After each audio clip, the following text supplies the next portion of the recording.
Alors, pour l'instant, 17h19 et on va faire une légère pause, le temps d'aller parler à Dr Claire Gamache, qui est présidente de l'Association des médecins psychiatres du Québec.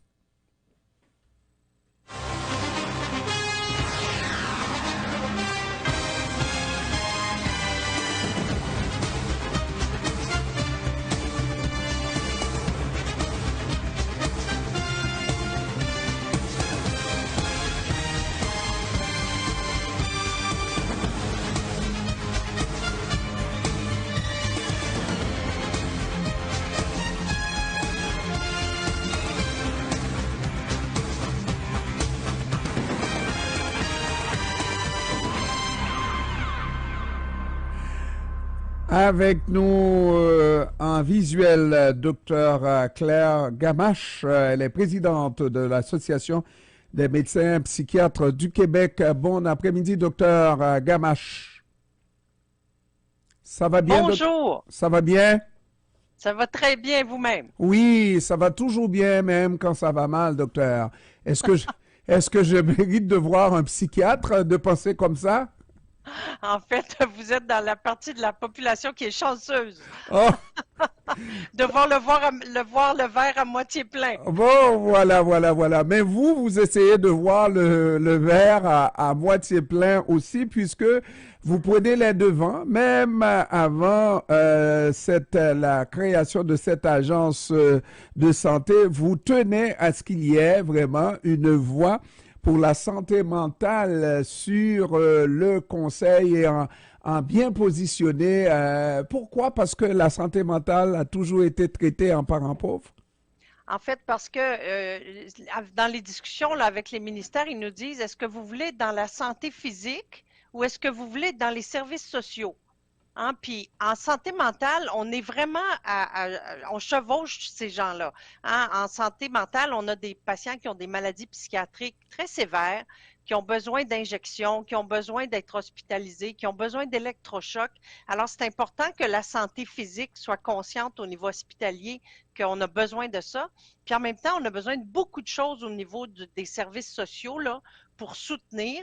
En plus, on fait affaire avec un paquet de gens en santé mentale, avec les policiers, avec les avocats, là, quand on a des choses comme on a vu les grandes enquêtes publiques. Là. Donc, on est très intersectoriel aussi. Alors, pour pas être oublié, là, on pense vraiment qu'on doit avoir quelqu'un de haut placé, responsable des opérations à l'Agence Santé Québec. Parce que dans le fond, si la santé mentale a toujours été, on a l'impression négligée, c'est peut-être qu'on comprend mal la maladie mentale. Vous avez complètement raison. Hein? C'est compliqué, la maladie mentale. Les gens ont l'impression que si on se grouille, là, on va aller mieux, puis c'est pas la fin du monde, là. Mais c'est beaucoup plus compliqué que ça. On a des neurotransmetteurs qui fonctionnent pas bien. Il y a même des chirurgies pour certaines pathologies en psychiatrie. Quand on parle de stimulation transcrânienne. Donc, il peut y avoir des traitements très élaborés. Puis en même temps, il faut aussi faire de la prévention dans les écoles. Il faut faire de la prévention au niveau de l'éducation des enfants. Il faut soutenir les médecins de famille qui ont 40% et plus de leur clientèle qui sont des problèmes de santé mentale. Donc, depuis la pandémie, les gens consultent beaucoup plus. Il faut s'occuper de ça. Et c'est vrai que c'est complexe. Et donc, c'est rare des fois que les PDG maîtrisent ça très bien dans les hôpitaux. C'est rare que les gestionnaires savent exactement ce que les gens ont besoin, là, les ergots, les psychologues, les psychiatres, les infirmières pour travailler en santé mentale. Fait qu'on a tendance à faire des bureaux un peu mal adaptés, des urgences psychiatriques dans les urgences physiques qui sont pas tout à fait adéquates au niveau de la sécurité, au niveau de la dignité des gens. Fait que oui, c'est complexe. Fait que ça prend, on est chanceux, là, on a le ministre Carman qui est un très bon interlocuteur. Là. Pour une fois, on a un ministre qui s'occupe de santé mentale, mais on pense qu'au niveau opérationnel dans l'agence, on devrait aussi avoir quelqu'un responsable de ça. Et donc, de faire le lien avec toutes les autres branches de la santé, même au-delà de la santé, parce que dans les écoles, vous dites aussi qu'il faut y voir, ça c'est sans compter le nombre de gens qui sont malades, mais qui sont encore fonctionnels, n'est-ce pas? Et qui sont les premiers à dire qu'ils ne sont pas malades. Absolument. On a plusieurs de nos clientèles qui ne reconnaissent pas la maladie. Ça fait partie de la pathologie, hein, entre autres en schizophrénie, de ne pas reconnaître qu'on est malade. En psychiatrie au Québec, il y a 20 ans, à peu près 30 à 40 des gens consultaient pour leurs problèmes de santé mentale. Là, on est rendu à 50-55 Alors, il reste encore beaucoup de gens qui considèrent que c'est correct, ça va aller. Puis les familles trouvent ça souvent très difficile. Donc, il faut effectivement faire de l'enseignement. Il faut qu'on soit tous meilleurs, hein, dans la littératie pour la santé mentale pour qu'on puisse prévenir les choses un peu mieux puis soutenir nos plus vulnérables.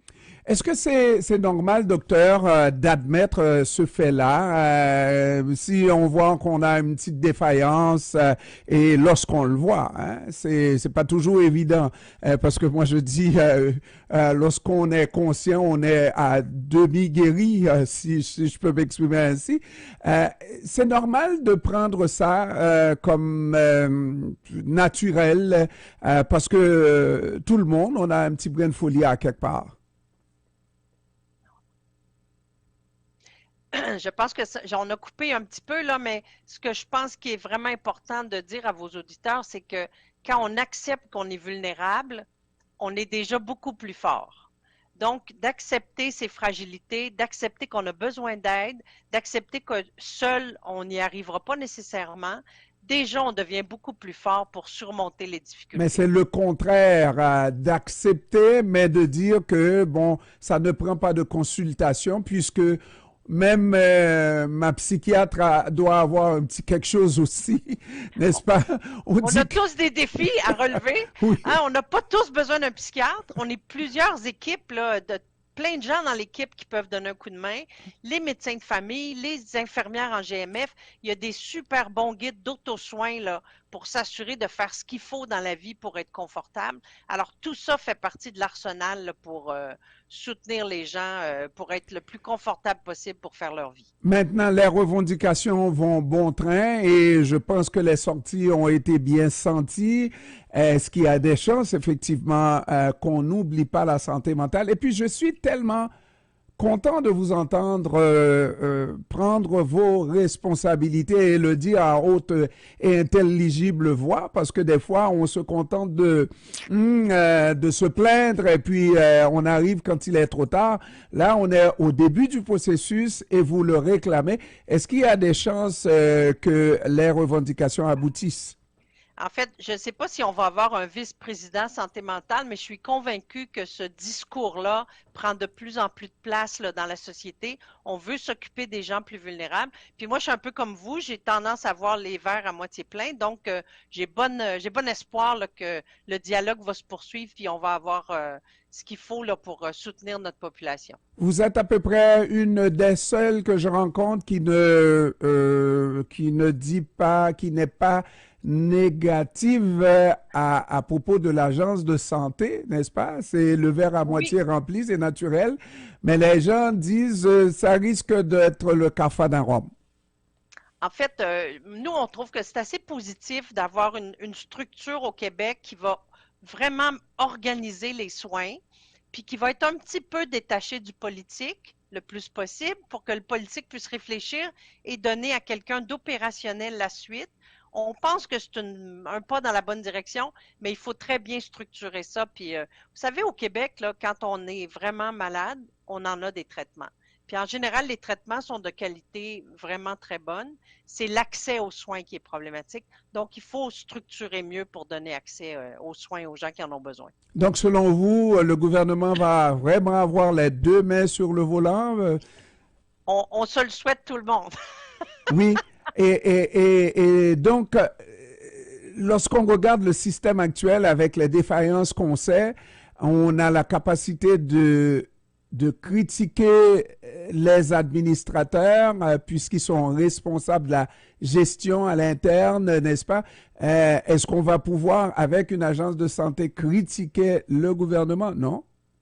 Bien, en fait, il va falloir que l'agence va avoir des des gestionnaires de haut niveau là, qui vont pouvoir soutenir. On espère on a proposé, nous, avoir un peu de budget pour s'occuper de la santé de nos soignants, hein, parce que les grosses industries au Québec, là, ils sont très bons pour s'occuper de leur personnel, de s'assurer de retenir leur personnel. Dans le système de santé, on est un peu moins bon. On a beaucoup de gens qui quittent, on a beaucoup de gens qui s'en vont en cabinet, qui s'en vont en privé. Il faut qu'on donne un coup de barre, puis qu'on ait des bons gestionnaires qui s'occupent bien de leurs employés, qui donnent envie aux gens de rester dans le réseau. Et le ministre Dubé veut être un employeur de choix. Alors, je pense que c'est ce qu'il faut qu'on essaie de faire là, pour s'occuper de tous ceux qui s'occupent des plus vulnérables. Dernière question, comme par rapport à ce que vous venez de dire, je regarde l'existence des deux petits hôpitaux privés, deux petits hôpitaux. Est-ce que c'est pas donner le mauvais exemple, à savoir certainement que ça va bien performer par rapport aux hôpitaux publics, ça va toujours mieux, n'est-ce pas? Est-ce que c'est le bon exemple, ça? Moi, je considère que le système public devrait avoir le plus de ressources possible. Puis, progressivement, c'est vrai qu'il y a eu des investissements privés qui ne sont pas nécessairement, à mon avis, souhaitables. Fait qu'effectivement, qu'il faut avoir toutes nos forces vives là, dans un système public qui fonctionne bien. Docteur Claire Gamache, présidente de l'Association des médecins psychiatres du Québec. C'est une première fois, je l'avais, non, pas encore, n'est-ce pas? Mais j'aime l'expérience et j'espère qu'on aura une autre fois, docteur Gamache. Docteur Gamache? Bon, alors, ça s'est arrêté comme ça, là. Je vous remercie beaucoup. Au Merci, revoir. merci, au revoir, docteur.